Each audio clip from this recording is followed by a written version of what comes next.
Eh ben salut les gars, bonne année et bonne santé. C'est ce qu'on va entendre encore pendant un mois et qu'on va devoir rabâcher pendant un mois. Mais voilà, j'espère que pour tous les pêcheurs, on aura une bonne santé, c'est le plus important. Et une bonne année avec, évidemment. Je vous fais cette petite vidéo pour vous faire un peu le très rapide bilan de l'année 2024 qui pour moi niveau pêche aura été plus que compliqué. Et puis je vais vous parler aussi un petit peu des projets qu'il va y avoir aussi sur 2025, plus de pêche, en tout cas je l'espère, si tout va bien. Si vous m'entendez parler du nez, c'est une des raisons du fait que j'ai pas de temps publié de vidéos, parce que là, début 2024, il va y avoir 3 vidéos que je dois monter de pêche que j'ai faites. Et le problème c'est que je pensais faire d'autres pêches et autres, mais voilà, petit souci de santé, voilà, j'ai un problème au nez, donc j'ai un problème de sinus. Donc là, je vais aller voir l'ORL pour mettre ça tout de suite en ordre pour début 2025 et ça devrait bien se passer. Mais voilà, ça m'a quand même, on va dire, bien coupé sur la fin d'année, que ce soit au niveau de la pêche. Puis évidemment, quand tu vas pas à la pêche, t'as pas forcément la tête non plus à vous poster des vidéos et autres. Je m'étais un petit peu déconnecté, mais là, on va remettre ça d'aplomb. 2025, c'est les bonnes résolutions. Je me dis que de toute façon il faut que ça avance, c'est pas les problèmes de santé qui doivent nous freiner, on doit avancer, je dois vous partager pas mal de vidéos, donc comme je vous l'ai dit, il y a 3 vidéos qui vont arriver. Pour les thèmes, il va y avoir une pêche dans le plan d'eau de mon pote, que je fais quasiment chaque année, une autre pêche, j'ai fait un road trip, puisque j'ai eu une mésaventure à cause de la météo sur un projet, du coup je suis parti sur 3 jours un peu en road trip, j'ai fait plan d'eau, canal, rivière. Donc je vous laisserai voir ça. Et une autre pêche, vraiment une des dernières pêches que, la dernière pêche que j'ai fait en date, c'était une nocturne que j'ai réalisée en rivière. Et puis voilà, sur un secteur sauvage. Donc je vous mettrai ça donc en vidéo début 2024. Vu que l'hiver, je vais à part rouler des appâts et me préparer pour la pêche, pas faire grand chose au niveau de la pêche. Je pense que je me mettrai plus sérieusement là, à vous monter les vidéos, à revenir sur les réseaux. Parce que évidemment TikTok, j'y ai abandonné. YouTube, j'avais mis une vidéo, mais voilà, j'en ai mis qu'une. Voilà, il faut que je me remette un petit peu à faire du contenu régulier, ça a été compliqué. Alors dans les projets de 2025, et comme vous voyez, là je vous présente la nouvelle maison, la nouvelle zone qui sera à aménager. Donc là évidemment j'ai commencé un petit peu à ranger mon petit bordel. Mais par la suite, évidemment que sur les murs, j'aimerais aménager les murs, contreplaquer, de l'OBS plutôt, faire des choses propres, voilà, pour l'atelier, faire un petit peu de déco par-ci par-là. Au niveau de la pêche, évidemment, au niveau appât, cette année 2025, il va y avoir du test vraiment en billes sur de la marque. Mais évidemment, comme vous le voyez ici, j'ai fait mes petits plans inclinés. Ça, c'était mon objectif que je m'étais fait avec le système pour tenir le pistolet.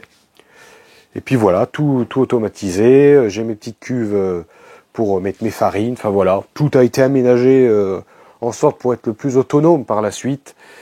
Donc si je peux vous donner des exemples de tests que je vais faire, c'est la première fois que je vais utiliser de la bouillette Fun Fishing classique. C'est des bouillettes qui sont pas chères, c'est ça qui me freine un petit peu au début. Je me disais que pour le prix de la bouillette, ça devait être de la daube.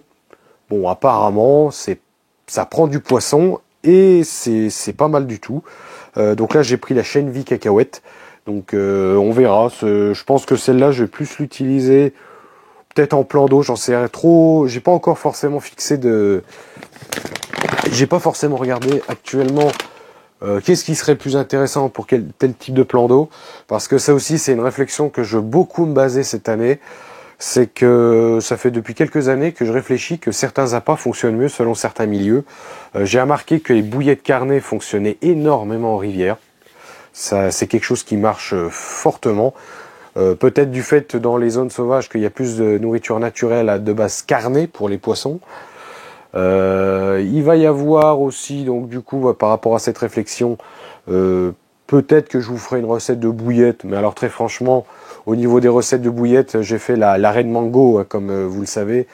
Cette bouillette-là, elle m'a très bien réussi cette année. Pour le peu de pêche que j'ai fait, il fallait que je passe des stocks. Elle a plutôt été efficace. Donc voilà, comme je vous l'ai dit, c'est plus une bille instantanée. Vous pouvez la faire en amorçage, mais à ce compte-là, il faut décliner un petit peu certains ingrédients sur la recette que je vous avais fait, en tout cas que je vous avais publié. Et puis de toute façon, après, chacun fait la recette à sa sauce. L'objectif, voilà, avec le côté mangue vraiment en finition, en parfum, c'est surtout pour le côté du pêcheur, que ça soit agréable. Voilà. Sinon, qu'est-ce que je peux vous parler d'autre? Alors, il y aura de la pêche aussi, je l'espère, pêche du silure, bien comme il faut. Voilà, j'ai pris par exemple, un petit exemple, un soie vif, comme celui-ci, avec une bandoulière. Pourquoi j'ai fait ça? Parce que j'ai les seaux en plastique de pêcheur au vif. Hein. Et en vrai, j'ai des secteurs en rivière où je suis sûr qu'au vif, il y a moyen de faire du gros résultat, mais malheureusement, le fait de transporter les vifs, c'est compliqué. Donc soit je pêche au poisson mort, soit je pêche au leurre, et c'est pas la même pêche, quoi. Que là, je me dis avec ça serait peut-être plus simple d'emmener des vifs, parce que c'est plutôt assez compliqué de prendre les vifs en plus sur la zone, vu que ça a l'air d'être une zone assez poissonneuse niveau carnassier. Prendre des vifs, ça relève un peu du compliqué, donc si on peut emmener directement les vifs. Alors, je sais qu'il y a certains pêcheurs qui sont contre la pêche au vif, mais moi je suis dans l'idée que si les poissons ne sont pas élevés dans le but de forcément servir qu'à être des vifs au bout, voilà, il y a un cercle, on va dire, alimentaire, je dirais, parce que moi, la plupart des poissons carnassiers que je prends, je mange du silure. Je le dis ouvertement. Hein. Le poisson, je le gâche pas, je le mange. Beaucoup me disent que c'est pas bon, chacun ses goûts. Hein. Mais voilà, moi, quand je prends des silures, je mange. Voilà, tout simplement. C'est un débat que j'ai eu pendant des années avec des pêcheurs locaux qui disaient non, faut remettre à l'eau, faut remettre à l'eau. J'ai mon point de vue par rapport aux silures dans les petites rivières. Je dis pas dans les grandes étendues d'eau. Je suis pas encore assez calé là-dessus dans les grandes étendues d'eau, mais dans les petites rivières, voilà, j'ai mon avis sur le silure et ce qu'il est en train de devenir. Et d'ailleurs, il y a beaucoup de réflexions qui commencent à se faire par rapport au silure. Faut-il le réguler ou pas? Donc je pense que l'idée que j'avais depuis des années, que je m'étais faite, n'était pas forcément mauvaise. Après, il faut aussi se mettre à l'idée que certains vont défendre le fait que le silure n'est pas un nuisible, parce que ces personnes-là sont aussi dans le critère du sponsoring.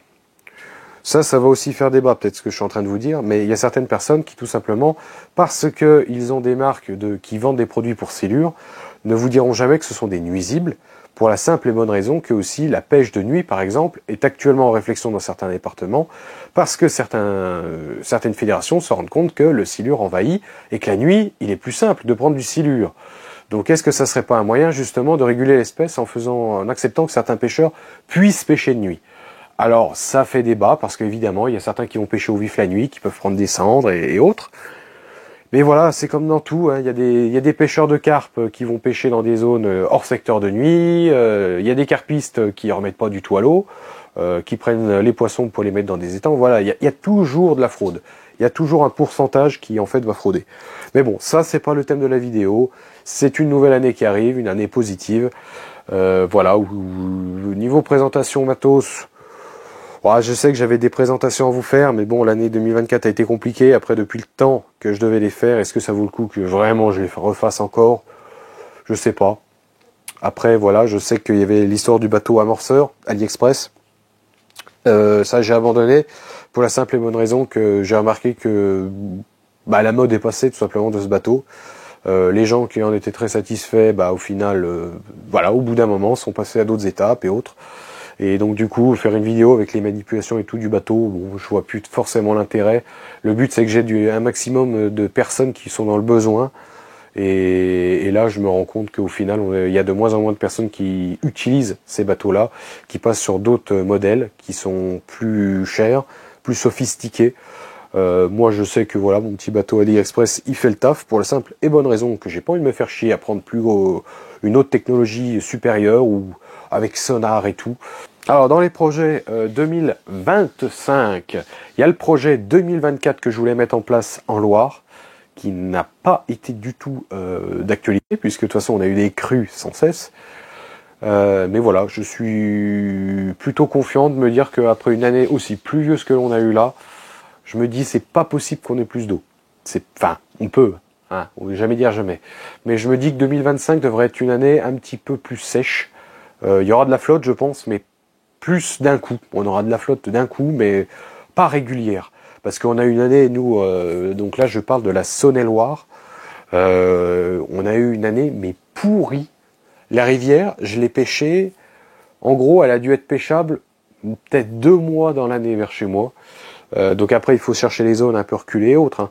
Mais je voulais pas me casser la tête cette année à pêcher dans ces zones-là. Et je m'étais concentré sur les plans d'eau quand j'ai pu, et je me suis vite cassé les dents parce que c'est des plans d'eau que je connaissais pas. Et je suis pas arrivé forcément dans les bonnes périodes. De toute façon, je vous le dis tout de suite, je suis poissard, hein. Moi, dans ma vie, que ce soit au jeu à gratter et autres, autant quand j'étais vraiment très jeune, j'avais énormément de chance, autant maintenant, depuis que je suis arrivé, après 15 ans, c'était terminé, hein. La chance est passée très loin. Je me prends toutes les cochonneries du monde. Niveau pêche, à chaque fois que je vais à la pêche, ça va pas. Et un mec qui passe le lendemain après, oh, c'était l'euphorie, ça sautait de partout. Bah voilà, moi je suis passé avant. Mais voilà, ça c'est les petits trucs de la vie, comme on dit, on apprend. De toute manière, on fait avec. Et puis de toute manière, maintenant, je suis bien conscient avec presque mes plus de 15 ans de pêche au total, que pêcher, dans la pêche, prendre du poisson, c'est bien, mais il faut bien se mettre à l'idée qu'un jour ça va marcher, un jour ça va pas marcher. Voilà, c'est un jeu, c'est une passion, et je sais que celle de la pêche, voilà, c'est comme ça, il y a le facteur chance qui joue énormément dans notre pêche, et on a beau être le meilleur pêcheur du monde avec tel appât, tel ci, tel là, si t'es dans un endroit où ils ne veulent pas, eh ben tu l'auras dans le cul. Après, évidemment, c'est là que intervient le fait d'avoir une meilleure analyse et de bouger, d'aller chercher le poisson pour essayer de le sortir. Mais là encore, si le facteur chance n'est pas de ton côté, logiquement, tu vas pas faire carton. Et ça, c'est souvent mon cas. Mais bon, dans les autres objectifs que j'ai évidemment cette année 2025, c'est TikTok. J'aimerais partager des lives parce que c'est beaucoup plus simple de faire des lives sur TikTok. Évidemment qu'il y a des conneries qui passent à gogo, mais faire des lives sur TikTok, j'en suis pas si loin de pouvoir le faire. Je crois que c'est à partir de 1000 abonnés. J'espère pouvoir arriver à ces fameux 1000 abonnés pour vous faire des lives, pour ceux que ça intéresse, pour vous montrer les pêches, pour qu'on discute, qu'on échange, hein. Et puis si vous avez des conseils aussi à me donner, parce qu'évidemment tout pêcheur a ses astuces, mais chacun peut aussi donner des alternatives. Je sais que voilà, moi j'adore échanger, j'adore apprendre. De toute façon, la vie c'est ça, on apprend tous les jours. Le gars qui dit qu'il sait tout, non, c'est pas possible. Dans la vie, tu peux pas tout savoir, mon gars. Et très souvent, quand tu penses tout savoir, c'est là que tu te fais avoir comme il faut. Donc c'est pour ça, si on peut échanger ensemble en direct live, c'est avec plaisir.